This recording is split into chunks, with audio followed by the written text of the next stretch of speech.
On the 11th night alone at Owens Dry Relay, something keyed back through my sounder.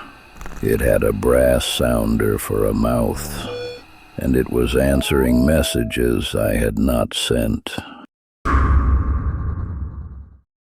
My name was on a strap of leather tacked above the desk. First initial, last name, division. L. Merrick, Western Division. That is what the strap said for 9 years, and it is what it still said when the section man finally walked the line out from Caliente and found me. He said I had not answered a circuit check in 4 days. I told him I had been busy. He looked at the sounder, he looked at me. He did not ask what I had been busy at. Owens Dry was a relay between two larger offices, 26 miles north and 23 south, set down in the bottom of a salt pan nobody had a use for except the wire. The wire came in through a porcelain insulator the size of my fist, dropped through the eave, and terminated at a brass binding post on my desk. That was my whole job. Sit at that desk and key the dits and the dahs and keep the wire alive between Caliente and Goldfield. Nothing more. I was American Morse, not the international code the Army was teaching by then. American Morse is older and uses spaces inside letters, a peculiarity you learn to hear in your sleep the way a man learns the breathing of his wife. The Continental Code has no such interior spaces. It sounds to an American Morse man like somebody talking with marbles in his mouth. I mention this because it will matter later. The relay itself was an oil bath instrument, a brass thing the size of a loaf, sitting in a shallow trough of light machine oil. A tired oil bath relay smells like the inside of an old man's coat. Mine was tired. I had been meaning to change the oil since November. I never did get to it. There were 18 wires on the cross arm outside Owens Dry. One was mine. The others belonged to the railroad, to the Southern Pacific Dispatcher, to the Army at Fort Halleck, and some I never learned the use of.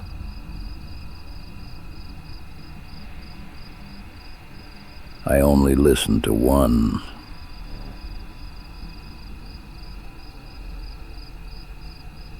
A man cannot listen to 18 at once and stay a man.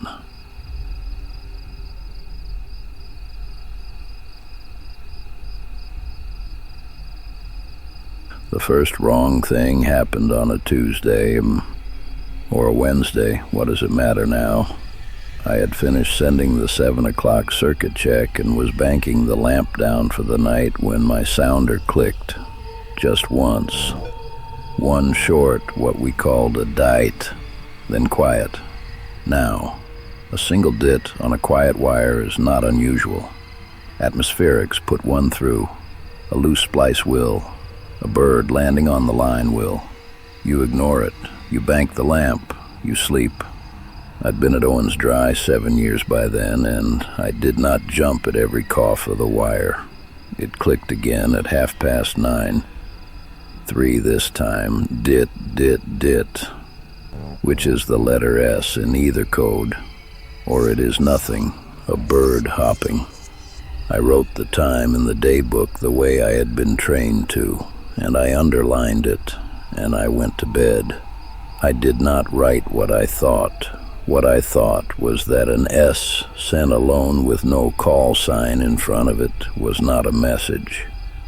In the trade, we said an unsigned signal was keyless, a keyless message. You did not answer it. You logged it, and you let it die on the wire. My grandfather, who had been on the pony lines before the war, said keyless messages were the wire's way of clearing its throat, and you did not clear your throat back at it. He was wrong about a great many things, but he was right about that one. By the 4th night, I had logged 11 of them. Single letters, small clusters, once a whole word, F-O-R-T-Y, spaced the way an old American hand would space it with that interior pause inside the O, which meant whoever was sending was old enough to have been trained before 1880. On a wire that ran through 26 miles of salt pan with no station on it. I keyed Caliente at the end of that fourth night just to clear my head. I asked the night man if anything funny had come through his end. He keyed back NIL traffic and asked if I had been drinking. I said no. He said, "Good. Get some sleep, Merrick." He keyed his sign-off. I keyed mine. And then, before I had even taken my hand off the brass, my sounder clicked again. 8 letters. G-E-T-S-L-E-E-P.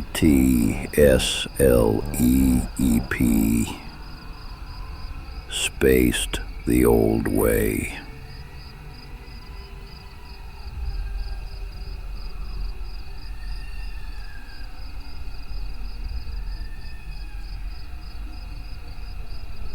I sat with my hand on the key for a long time after that.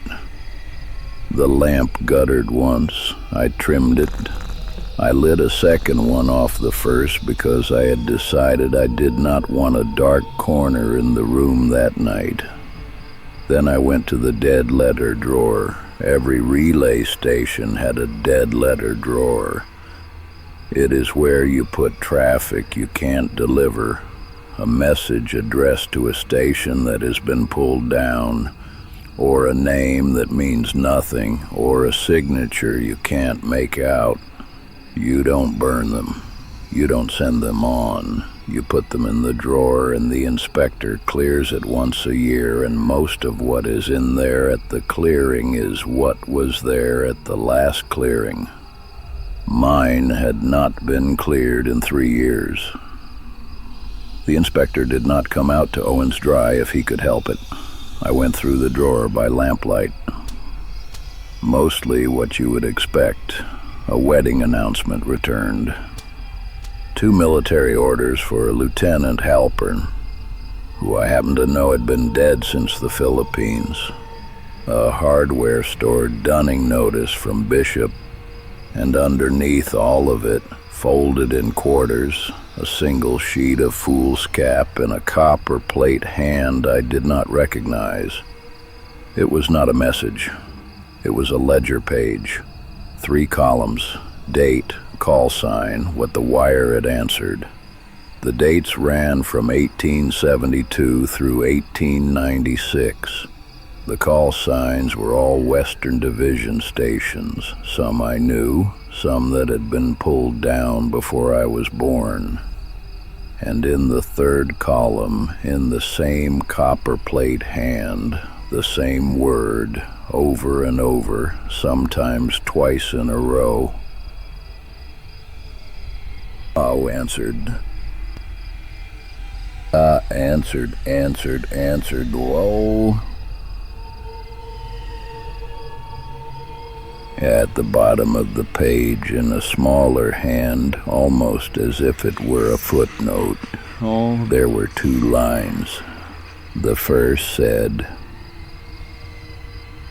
"You do not key an answer to a message that has no call sign." I.e., the second said, "As some ports remember everyone who left them."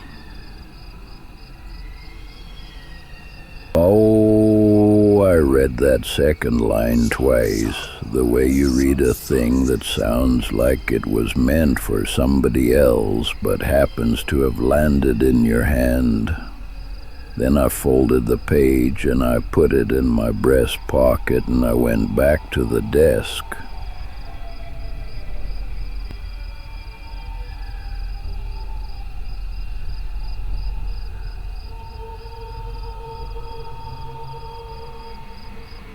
The wire was quiet for the rest of that night. I will say this about the wire. When it wants you to think you imagined a thing, it can hold its breath for hours. I sat at the desk until dawn with the page in my pocket and the rule running in my head. Don't key an answer to a message with no call sign. All right, I could do that. That was an easy rule. The next night, the messages started coming with call signs. CL, Caliente, followed by traffic. GF, Goldfield, followed by traffic. Even FCH, Fort Halleck, which had been a one-man post for years.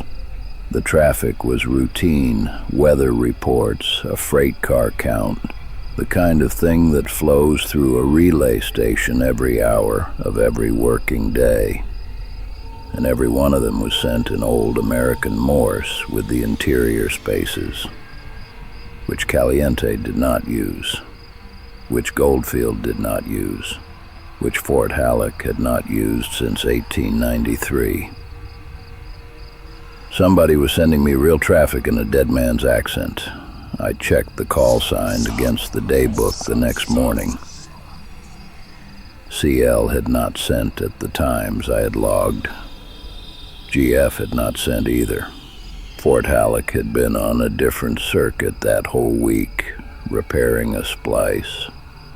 None of the traffic on my wire that night had come from any station on my wire. I keyed Caliente that morning and asked in plain language if anyone was running Old American on my circuit as a joke.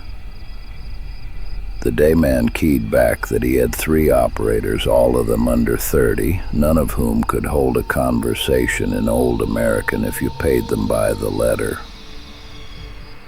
He said he had heard a rumor that the Owens Dry man was going strange. He said it was a long posting and he didn't blame me. He said maybe I should ask for a relief. I keyed back, "Thank you, nil," further, and I closed the circuit. That was the 7th night. The 8th night, the messages started using my call sign at the front. ODRDCL, Owens Dry, this is Caliente, followed by what sounded like a real and routine weather check in Old American. At a time when Caliente was, I knew, dark.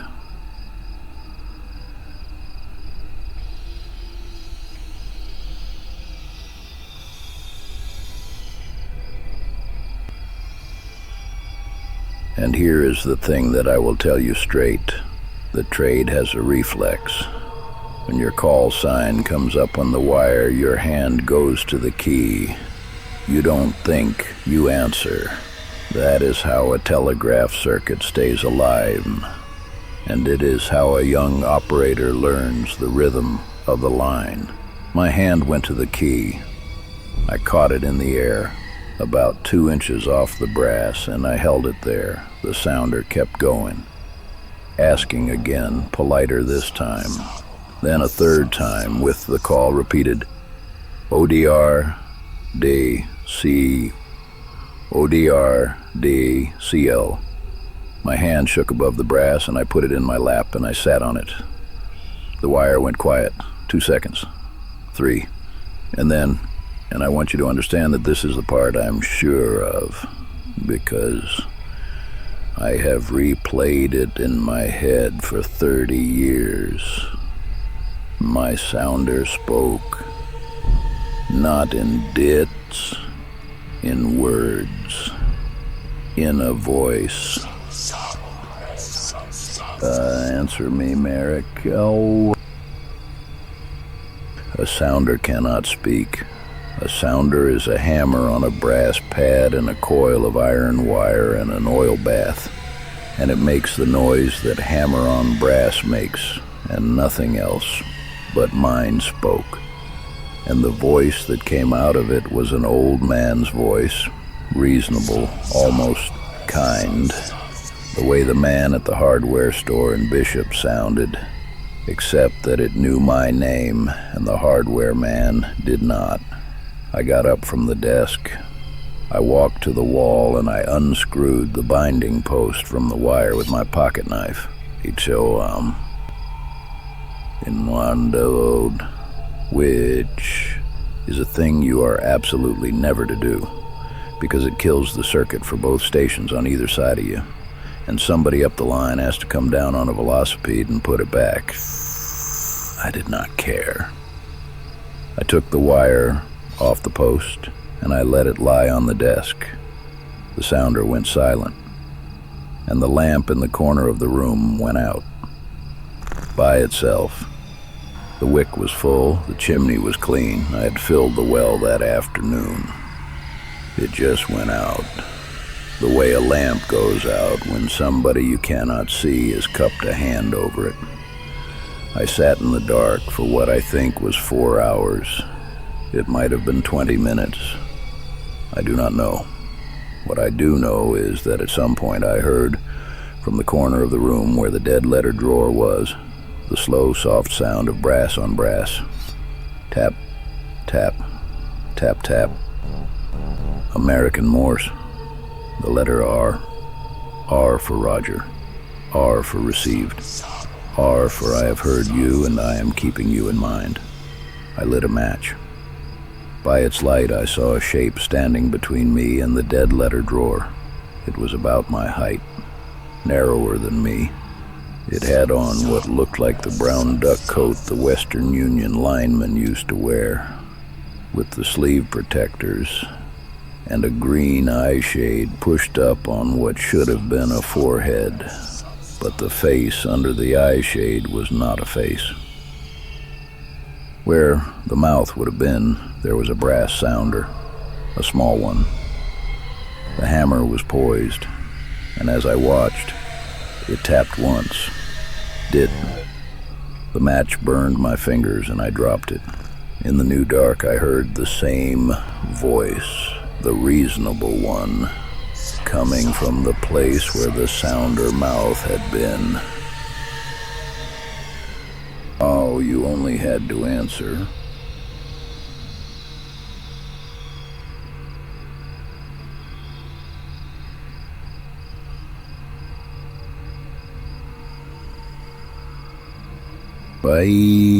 I did not answer. I had the ledger page in my pocket. I put my hand over the pocket, and I held it there until my hand cramped, which I tell you because it is the only useful thing I did that night, and because the rule I was holding to was written by a man I will never meet, and I am alive because he wrote it down, and I am not, in the end, sure he was a man at all. The section man, when he came, found me on the floor by the desk with the wire still off the post. He said the lamp was dry. He said the dead letter drawer was open and empty. I told him I had burned the contents. He wrote that in his report. I had not burned them. They were gone.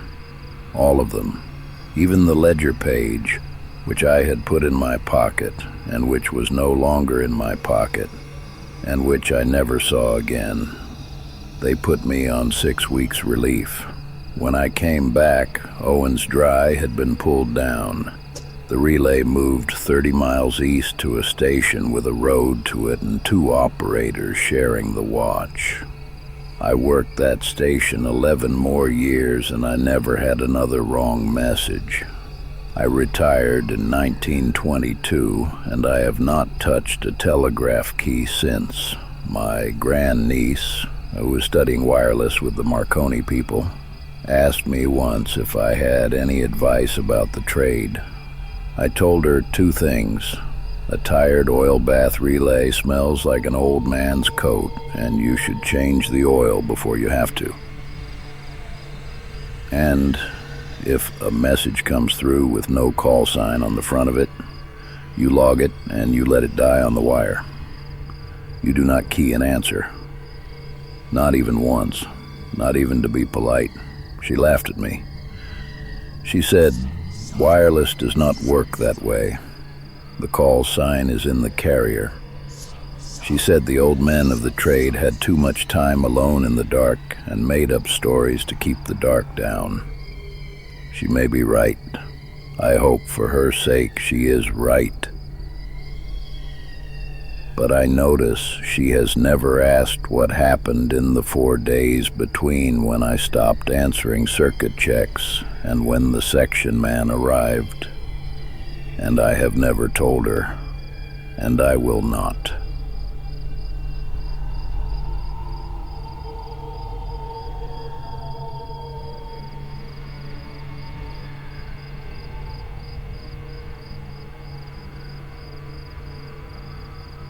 What I will tell you is this. The thing in the brown duck coat is still at Owens Dry, in the salt pan where the station used to be, standing by a binding post that is no longer there, keying its letter R into the empty air. And one of these nights, some young wireless girl with too much confidence and not enough fear is going to put a set on the air at the right frequency at the right hour. And she is going to hear it. And if she answers, even once, even to be polite, she will be answering for the rest of her life.